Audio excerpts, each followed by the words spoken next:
네, 사물 인터넷 기술과 관련된 여러 가지 다양한 융합 기술에 대해서 학습을 하고 있는데요. 이번 시간에는 이제 어떤 사물 인터넷과 모바일, 즉 모바일이라고 하면 이동통신이 되겠죠. 이 이동통신 기술과 관련돼서 여러분들과 함께 학습을 해나가도록 하겠습니다. 자, 기본적으로 우리가 그 연결 중심의 사물 인터넷 시대는 이 스마트 기기 중심의 모바일 시대와는 약간 다른 변화가 나타날 가능성이 높다고 보고 있습니다.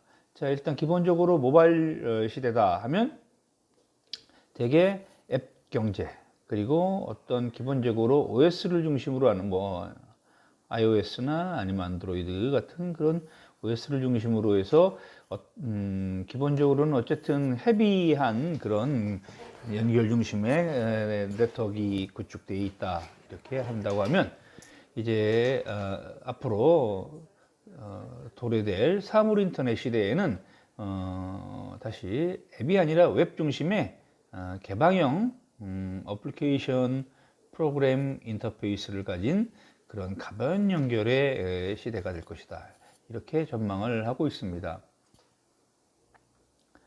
자, 모바일 시대의 특징을 먼저 한번 살펴보면요.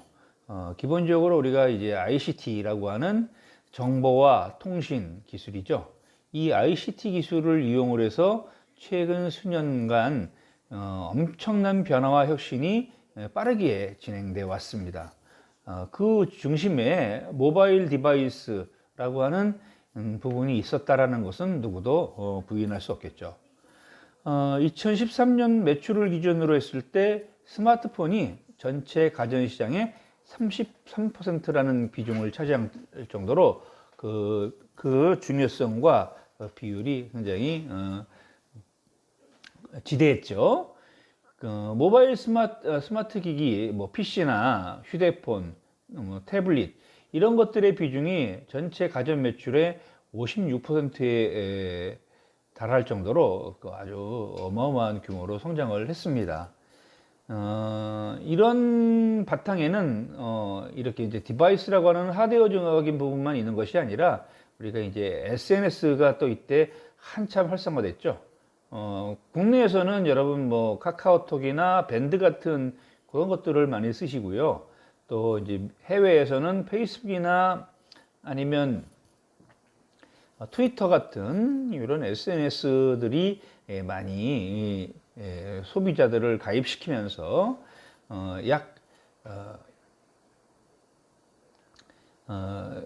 어마어마한 이런 어떤 커뮤니티와 그 다음에 새로운 소셜 커머스 같은 것들을 촉진을 했죠.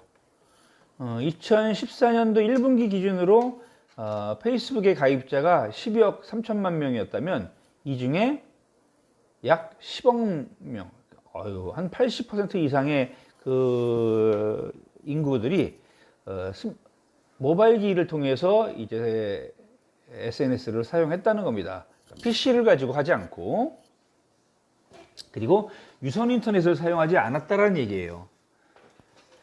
그리고 2013년 4분기를 기준으로 모바일 광고의 전체 매출 비중은 그 전체 광고 비중의 약 53%에 달할 정도로 모바일 시장이 이렇게 이제 확장의 일로에 있었죠.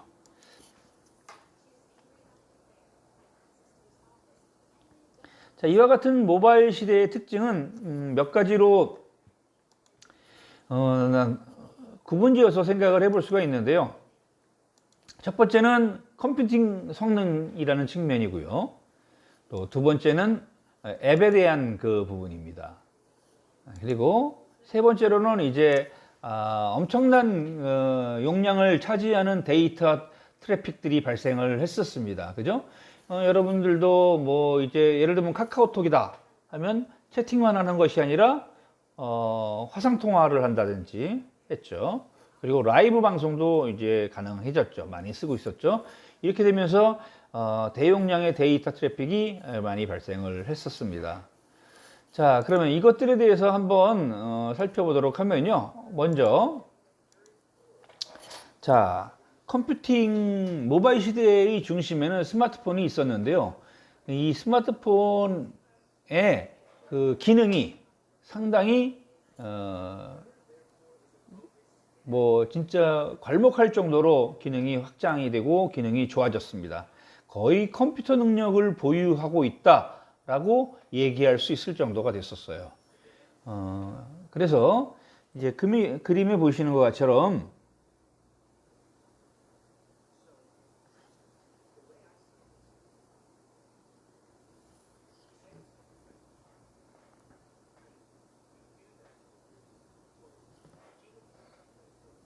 자, 기본적으로 소프트웨어의 스택이라고 하는 이제 저장소 측면에서 보면 제일 밑에 어떻게 돼요?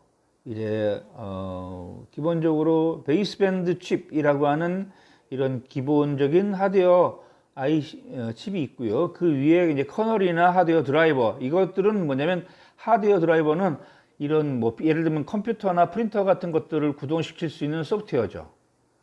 그리고 이제 커널은 운영체제가 갖고 있는 핵심적인 기능이 되겠고요.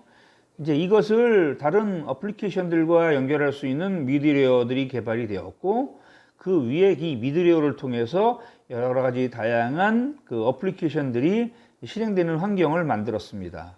그리고 이제 여기에 사용자의 경험치까지도 포함을 해서 반영할 수 있는 그런 소프트웨어 프레임워크가 구축이 되었죠. 자, 이런 부분이 있었으면 이제 OS의 그 레이어별 해설에 대해서 지금 제가 설명을 드렸던 거고요. 자, 그 다음에 협의로 우리가 이제 그 운영체제 OS를 본다고 하면 이걸 이제 RTOS라고 하는데요. 협의로 운영체제를 생각을 하면 이 운영체제가 제품 하드웨어의 성능이나 기능, 제어 관리에 집중을 하고 있는 그런 반면에 이제 광의의 OS에서는 그러니까 이제 뭐 어떻게 되겠어요? 운영체제가 서비스와 제품의 성능까지도 또 그런 기능이나 그러니까 성능과 기능, 그러니까 서비스예요. 하드웨어가 아니라 소비자의 만족도를 제고시킬 수 있는 그런 서비스와 제품의 성능의 관리에 초점을 두고 이제 운영체제가 실행되고 운영되었던 거죠. 그래서 서비스를 구현하는 앱을 구현하는 그런 라이브러리들을 포함을 하고 있었습니다. 자, 그 다음에 앱 서비스라고 하는 측면에서 살펴보면요. 자, 스마트폰에서 빼놓을 수 없는 것이 앱이죠. 앱이라는 것은 기본적으로 어플리케이션에서 APP, 이 세 머리 글자를 딴 겁니다. 스마트폰의 가치를 결정지을 만큼 아주 중요한 역할을 했죠. 이 앱이 확산되면서 앱 서비스가 앱 이코노미라고 불려질 정도로 아주 광범위하게 그리고 풍성하게 발전을 했습니다. 자, 이런 그 앱 서비스 어떤 것들이 있을까요? 뭐 카카오톡이나 라인 같은 그런 모바일 메신저도 있었었고요. 그 다음에 페이스북이나 트위터 같은 SNS 앱도 있고요. 그 다음에 이제 유튜브 같은 동영상 서비스 앱도 여러분들 많이 즐겨 사용하시고 계십니다. 이 밖에 다양한 종류의 게임 앱들, 또 금융 서비스를 할 수 있는 그런 그 인포메이션 앱들, 그 다음에 뭐 종합 쇼핑몰 같은 것들도 이 앱으로 다 구현돼서 우리 사용자의 편의성을 아주 한층 만족스럽게 서비스가 됐죠. 자, 그리고요, 모바일 환경은 높은 컴퓨팅 환경을 필요로 하는 그런 멀티미디어 콘텐츠에 대해서도 충분했습니다. 부족하지 않은 형태로 진화하고 발전했어요. 그래서 모바일 콘텐츠가 전송이나 출력되기 위한 그런 대용량 데이터 전송을 그렇게 할 수 있도록 아주 광대역의 주파수를 제공할 수 있게끔 이렇게 개발이 됐습니다. 자, 사진에는 여러분들 우리가 무선 트래픽의 증가 추이를 2012년도를 기준으로 한번 작성을 한 자료를 여러분들에게 보여드리고 있는데요. 벌써 거의 7, 8년 전의 데이터입니다. 지금은 이것에 적어도 10배 정도는 커졌다고 생각하셔도 무리가 없겠습니다. 왜 그래요? 무어의 법칙에 따라서 보통 18개월에 2배씩 성장한다고 했기 때문에 약 지금 7년이나 8년 정도가 경과한 상태면 이거의 양이 10배는 증가했다고 해도 무리가 없을 겁니다. 자, 그 다음에 우리가 이제 두 번째로 살펴봐야 할 것은 그러면 이런 사물 인터넷 시대에 모바일 서비스는 어떤 변화의 동력으로 활용되었는가 하는 것을 봐야 되겠죠. 자, 사물 인터넷 시대가 도래하면서 무거운 연결 중심에서 가벼운 연결로 전환됐다고 했습니다. 자, 사물 인터넷 환경에서는 몇 킬로바이트 수준의 저용량 데이터가 전송되기 때문에 이렇게 가벼운 연결이라고 할 수 있는 겁니다. 가벼운 연결이다 하는 것은 컴퓨팅 성능이 낮은 이런 센서 같은 것들, 그 다음에 소량의 데이터만 전송하기 때문에 광대역 네트워크가 필요 없는 환경이죠. 기존의 모바일 시대에서는 뭐 동영상 자료 같은 것이 송출되고 송수신되고 이렇게 해야 되기 때문에 대역폭도 넓어야 했고요. 이런 것을 처리할 수 있는 이런 디바이스들의 성능도 굉장히 고성능 기기여야 했었죠. 그래서 이제 이런 변화가 생겼고요. 자, 두 번째로는 어떻습니까? 우리가 가벼운 연결이다 하는 것은 앞에서 얘기한 것처럼 여러분들 개념은 잡으실 수 있었습니다. 디바이스 자체, 통신 환경 자체가 이제 디바이스의 특성에 따라서 바뀌어야 했다 하는 거죠. 자, 그래서 멀티미디어 콘텐츠와 같은 그런 무거운 데이터를 연결할 때는 아주 높은 성능의 컴퓨팅 파워와 그 다음에 큰 스크린, 그 다음에 광대역의 통신망 이런 것들이 구비가 돼야지 만족할 만한 그런 서비스 만족도를 가져갈 수 있었는데 이제 우리가 주고받게 되는 대부분의 정보들은 센서 정보예요. 그래서 아주 가벼운 데이터들을 연결을 하고 그 다음에 에너지 소모도 적은 기기들을 써야 되겠죠. 그렇게 하고요.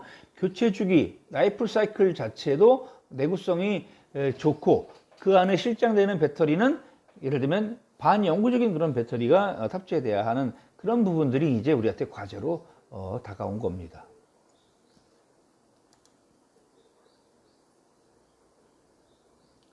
자, 그 다음에 두 번째 주요 변화 요인은 앱 중심의 플랫폼에서 웹 중심의 플랫폼으로 변화되고 있다 하는 겁니다.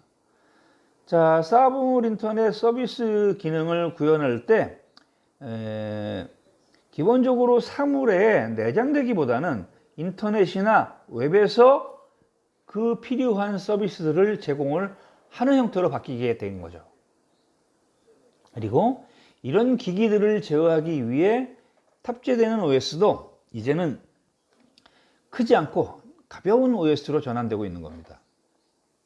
그래서 이런 사물 인터넷을 구축해서 또 이런 서비스나 디바이스를 만드는 개발사, 제조사도 이 플랫폼을 오픈소스 형태로 구축을 하고 개발을 해서 선택할 수 있는 그런 방향으로 이렇게 전환됐습니다.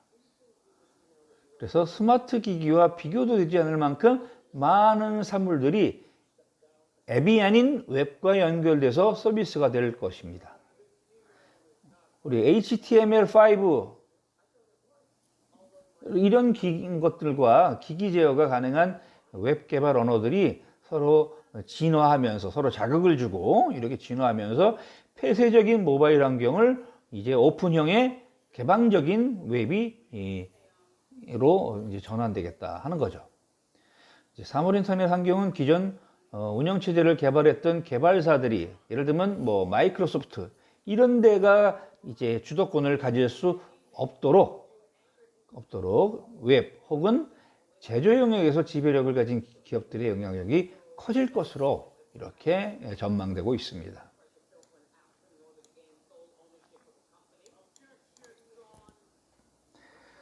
자, 세 번째 변화 요인은 이제 개방형 API입니다. 우리가 API 하면 Application Programming Interface라고 해서 인터페이스라는 것은 뭐예요? 결국 사용자와 서비스 간의 접점이죠. 앱 구현 소프트웨어들이 각각 어떻게 상호작용을 할 것인지를 구체적으로 요 API에 담아놓고 있는 겁니다. 그래서 하드웨어 부품들 간의 인터페이스를 한다든지 아니면 소프트웨어와 소프트웨어를 연결한다든지 할 때 이 API를 같이 개발해서 제공을 해주게 되겠죠. 마치 레고 블록을 쌓아서 원하는 서비스를 원하는 형태의 장난감을 만들어 놓듯이 이런 원하는 서비스를 하나하나 조립할 수 있게끔 해주는 거예요. 그래서 사물 인터넷의 서비스는 이렇게 OS 중심에서 웹을 중심으로 더 많이 이전될 것으로 전망을 하고요. 웹 중심의 환경으로 전환되면 결국 웹 표준 기반 기술로 만들어진 웹 API가 더 확대될 것이라는 거죠. 이런 API 중심의 환경 변화는요, 모바일 시대의 시장 표준 OS를 이제까지 주도했던 애플이나 구글 같은 이런 개별 회사에 대한 의존성이 상대적으로 낮아질 것입니다. 누구나 앱 API를 개발할 수 있고요. 다른 앱 서비스 사업자들도 이러한 오픈된, 개방된 웹 API들을 마치 자기의 하나의 부속품처럼 활용을 해서 좀 더 쉽고 다양하고 자유로운 그런 서비스 개발이 가능해질 수 있겠죠.